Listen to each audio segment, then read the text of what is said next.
Cherry blossoms are richly symbolic in the Japanese culture. Often called sakura in Japan, they've been presented to the United States as a symbol of growing friendship during different eras. Throughout history, people had lunch and drank sake in cheerful feasts under the sakura.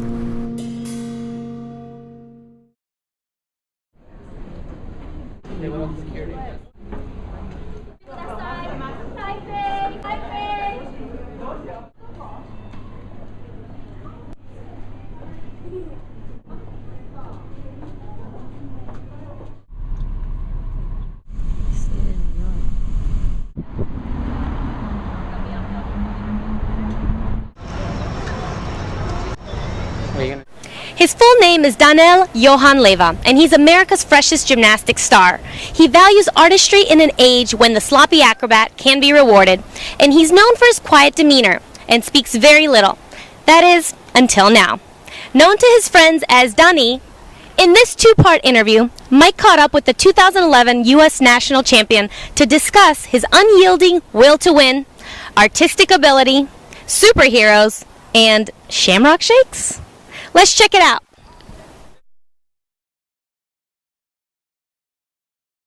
Let's get down to business here. You've said, and I quote, we're trying to reach that ultimate goal of Team Gold. Yeah.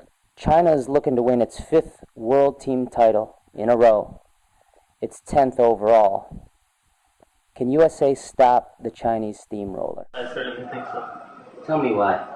I feel like we have a really strong team, you know, and have like a lot of depth in the team. So it was hard to pick the team, and the team that is one of the world championships is really, really good. Now, at last year's Rotterdam World Championships, Team USA dug itself an almost insurmountable hole on pommel horse, and many thought that's what kept them off the medal podium. What's been done to chip away at that deficit and make sure that doesn't happen again? Actually, we've been working on it a lot. You know, we went to a meet a couple weeks before the championships in Japan, and Japan had their A team, then China had like a B team, and we won pommel horse. Now, at last year's World Championships, Team USA had the top team on high bar. You guys still think you have the best high bar team in the world? Yeah, definitely. Top. Now, Uchimura-san is well on his way to an unprecedented 3rd consecutive world all-around title. Can Daniel Leva beat him? I hope so. That's what I look for, you know, always. You could find yourself in another high bar final with the Flying Dutchman Epke Zonderland, Fabian Hambushin, Zokai, and Zhong Chonla. What are your predictions for the medal podium on that event? I want to win, you know, always. That's always my first goal, you know, everywhere. I want to win. Now, this code of points has been under severe scrutiny for several reasons, two of which are the fact that it lacks imagination and creativity, but it's also caused horrible images like these compulsory deflated Yamawakis on men's high bar, these dreaded jumps out of women's tumbling elements on floor, the unimaginative corner elements on men's floor exercise, but I think above all, severe injuries to our stars. So if the FIG came to you and said, Senor Leva, with your help, we can help prevent these atrocities, what would be your wish list for this new code of points? It's a hard one. That's really hard to think about, you know. Everything that you said, you know, is very true, you know. It's hard to really do artistic gymnastics the way that it was done back in the old days, you know, because that's what it was artistic. And it's like you said, everybody's just thinking right now the big skills, you know, just the big picture of trying to get that high score, and it tends to diminish the, you know, the beauty of the sport.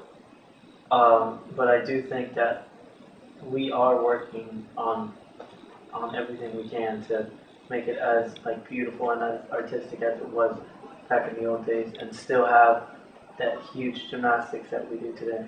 Brings me to my next point. You used to add some panache by flaring your arm out on your blind change in your high bar routine. I haven't seen that lately. What's up? Where is it? The Kovacs. I throw my arms out in the Kovacs, but I will start bringing it down in the blind change. So, that's another little detail that the judge is like, oh, cool. And some would argue that that's just one more reflection that the routines have just gotten so long that those little dashes of elegance that we love so much have been suffocated. I don't know if you remember this. I was right next to you when you met one of your idols in the sport, Russian superstar Alexei Nemov, in London. Can you tell me what you admired most about him and what it was like to meet him? As a gymnast, what I admired most about him, he was himself. He just, he broke that serious, strict gymnast mold. He flirted with the crowd, blew kisses, and everybody loves him. And not only that, he was an amazing gymnast. You come from a Cuban bloodline, and Cuba has had a list of legends in the sport. Yeah. Eric Lopez, Raúl Menéndez, Felix Aguilera, José Tejada, El Capitan, Casimiro Suarez. Yeah. What do you think of those athletes? And Rodriguez and stuff like that, they're just, more inspiration for me, I watch them every once in a while, I watch the World Championships where Casimiro actually, tore his Achilles on the floor and still compete at the vault with a torn Achilles. That's crazy. That's insane to think of that, to get your head around that, It's like, he ran down, let's say, 70 feet of a runway, hit a springboard as hard as he could, and then landed on a torn Achilles. That's crazy. Those things are the stories behind the stories, but it's refreshing to see somebody that's young that knows those stories, because we can't forget our history. Because if you forget your history, you're going to be destined to repeat it.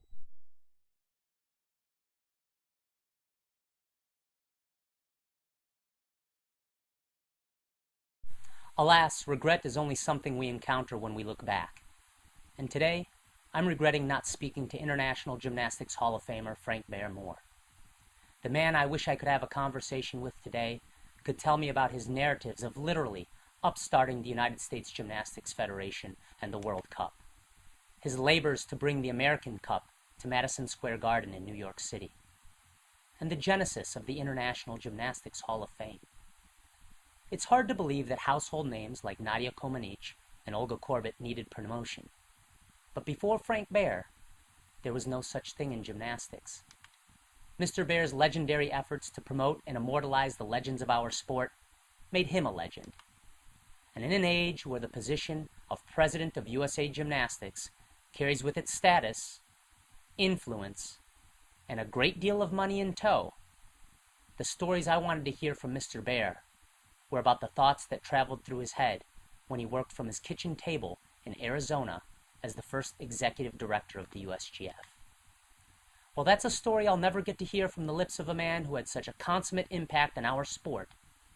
I can hear it from his wife, Linda, son, Frank Jr., and daughters Sydney and Rebecca, as well as the countless members of the global gymnastics community that Mr. Bear touched. All too often, we wait until great citizens pass until we give them their praise that they're due. Frank Bear's not dead, not by a long shot, but having waited too long to talk with him more, this abbreviated tribute is the best that I could do.